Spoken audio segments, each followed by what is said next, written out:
Welcome to Cord Cutting Today, where we break down some of the biggest stories happening in the world of cord cutting, give you my opinion on them. Stories like Comcast and Spectrum have very different plans on how to fight the growth of cord cutting. AT&T wants major tech firms like Google, Facebook, and more to help pay for the rural internet expansion.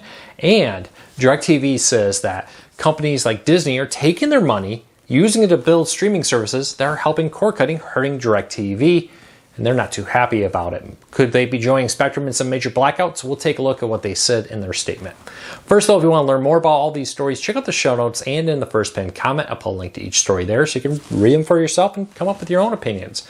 I'd love to hear from you. Lastly, this is my final week. We have some big things happening. I wanted to give our family vacation in now. So final week down here at the rental. And I'll be back in the studio next week. Thanks everybody for your support during these couple weeks I'm out of the office, but still working here on the vacation. Lastly, hey, do me a big favor, hit that subscribe button, hit that thumbs up, let YouTube know you enjoy what we do here so YouTube recommends our videos to more people, helping us grow, helping us support our families, and hopefully helping you break free from the high cost of cable TV. Hit that subscribe button, hit that thumbs up, it's a huge help. All right, let's dive into it. I have a full breakdown of this, but I'm going to quickly skim over some highlights. If you want to learn more about this, check out the show notes. Comcast and Spectrum are kind of deviating on their plans to attack cord cutting. They've gone from cord cutting is not an issue to cord cutting is just some people in their mom's basement. These are like the nerds that don't want to go get a job, don't want to grow up after college, whatever. I've heard cable executives say things like that. Well, now they're dealing with it very seriously as cord cutting is absolutely destroying the traditional pay TV market. Spectrum recently said that the cable TV model as we know it doesn't work anymore, and they want to change to it, and that's part of their big blackout with Disney. Comcast is agreeing that things need to change, but they have a different way. Comcast is focusing more on building their own streaming services. You have Xumo Play, a free ad-supported, Peacock, and they have the new Now TV live TV streaming service for $20 that includes a collection of non-sports, non-news channels. Very interesting here that Spectrum is not going down that route. They're not building their own streaming service. They're telling companies like Disney, we need you to offer discounted bundles to our streaming of your streaming services to our customers, or include them free with a traditional full cable package. They would like to see small cable packages, maybe with like Disney Plus and a handful of cable channels bundled together, sold exclusively from Spectrum, probably requiring their internet also. They say if Disney's not willing to agree to that, they'll be willing to walk away from cable TV as it is now and just have bundles of streaming services sold to their internet customers is what they said.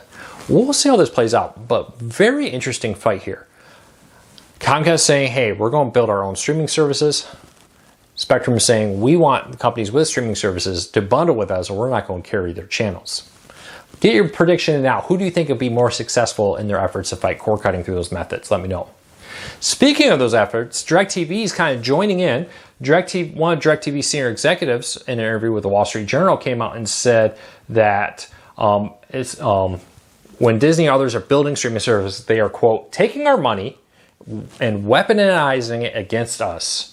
And then he went on to say that we actually collectively represent a big chunk of these companies' earnings when asked about future negotiations, saying, hey, we have a big chunk of their earnings. They're using these money that we're paying them. It's kind of the same argument Spectrum has to build streaming services that are currently not profitable, and then turning around and helping grow cord cutting, which is hurting our business. Spectrum had very similar arguments for one of the reasons why they're cutting it back and they're having their big fight with Disney right now. Is DirecTV about to follow the same suit? We're already seeing DirecTV have major blackouts with Nexstar, a large owner of local channels, the largest owner of local channels, to say, hey, their demands aren't worth it. We can't raise the price as high as they want us to. It would gravely harm us. We'll see how this plays out. Get your predictions in now. Will we see major blackouts on DirecTV like we've seen on Spectrum, not just for locals, but maybe with cable channels like we've seen with Disney, with ESPN and more. All right, AT&T is rolling out internet to rural Americans. It's very expensive to do that. In downtown New York, you can run a mile cable and sign up 30, 40, 50, hundreds of people, depending on apartment buildings, condo buildings, and more. you run a mile of fiber in rural America, you may connect one customer, maybe no customers. It's very expensive to run fiber in rural America because you're so far you have to go from customer to customer. It's hard to recoup that cost. Now AT&T is saying, hey, we want tech giants like Google, Facebook, and more to help pay for that rollout with it. So they're asking that big companies, or floated the balloon that they will ask big companies to chip in because, hey, Google, Amazon, Facebook, all these companies are benefiting from having more customers connected to high-speed internet, shopping more on Amazon, watching more videos on YouTube, seeing more ads on Facebook, for example. They should help pay for this rollout. Do you agree with that? It's kind of one of those long issues here. On the flip side is once it's all paid for, right, AT&T will reap the profit from all that. So how does that work out if Google helps pay for it all? Leave me a comment, let me know. Do you think Google should be forced to help pay for internet expansion to rural America? Or do they say, hey, we got Amazon's home internet service, we got SpaceX, that's enough for people who are truly in very rural America. All right, if you are a customer looking for a live TV service, there's a deal out there right now in our next story. Disney has announced for a limited time, you have until the end of this month to get 3 months of Hulu Plus Live TV for just $49.99. It's currently $69.99, going up to $77 a month. But for 3 months now, new and returning Hulu Plus Live TV customers, I believe it's returning also, can get it for $49.99. Just comes as Spectrum and Disney are having a major blackout. 3 months for this, is that a hint that Disney does not expect this fight with Spectrum to be resolved at any time? It also could be employed to try to grow their service just as NFL and college football is starting. And during that period, NHL and NBA will also get kicked off, and college basketball during those 3 periods. But link in the show notes if you want to find that deal and full details of it. All right, Disney years ago agreed to buy the rest of Comcast shares as soon as next year. Now we learned earlier this month that Disney and Comcast will start negotiations for how they will deal with the upcoming pending sale of Comcast's share of Hulu to Disney. With that sale, if Disney closes on it, it will give Disney 100% control. Disney currently has full control over the board of directors and controls about 70% of Hulu. With this deal, they are prepared to buy Comcast out, which is the last remaining partner. Used to be CBS, used to be Fox, and Disney and Comcast, well now it's just down to Disney and Comcast. Well, they've agreed to a plan. There's been a fight here. Originally agreed for $27 billion that the sale would happen here, $27.5 billion. But there's been some pushback. Comcast says, hey, that was agreed years ago. Hulu is worth more. We want more now per the contract. Disney said, we don't think it's worth as much as you do. Comcast and Disney have come up with a plan to say Comcast will hire a banking firm to evaluate the value of Hulu. Disney will hire a different company and to evaluate. If the two companies come into a price that's within 10% of each other, somewhere in the middle there, they'll agree to the sale price there. If the two companies agree to a price that's greater than 10% apart, so let's say Disney says, hey, Hulu's just worth $29 billion. Comcast says, no, it's $35 billion. Then the two companies they've hired will hire a third firm. Get this, so a third firm would come in at that point, and that third firm would get a final say, and that would not be a firm hired by Disney or Comcast. It would be a firm hired by the two representatives they hired earlier. A little confusing? Yeah, it is. But Disney is pretty much on the hook here to buy Hulu. They would need to come up with a new deal to not make that happen. But with this, basically they've come to a framework to say, this is how we're going to evaluate the price. This is how we're going to agree on how much we're going to pay for Hulu. We're going to have these outside firms, if we're not able to agree to a price, come in, evaluate it. And if they're not able to agree, a third party will. So it looks like sometime in the next year, Disney will own all of Hulu. We'll see how it all plays out, but that's my prediction with this. I can't foresee them backing down on that.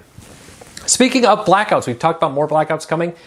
Last week, if you're saying, hey, I'm just going to go back to satellite because Spectrum's having a blackout or whatever it may be, Dish lost local ABC, CBS, and NBC stations in a fight with Hearst. So about 27 markets, I believe it is, off the top of my head, lost local stations of one or more from Hearst as Dish and Hearst fight. Again, get an antenna if you can. One-time purchase, then you don't have to worry about paying again for it. But Dish is, if you think you're just going to go back to cable to avoid blackouts and fights and more, it's not happening. Spectrum's having blackouts, DirecTV is having blackouts, Dish is having blackouts.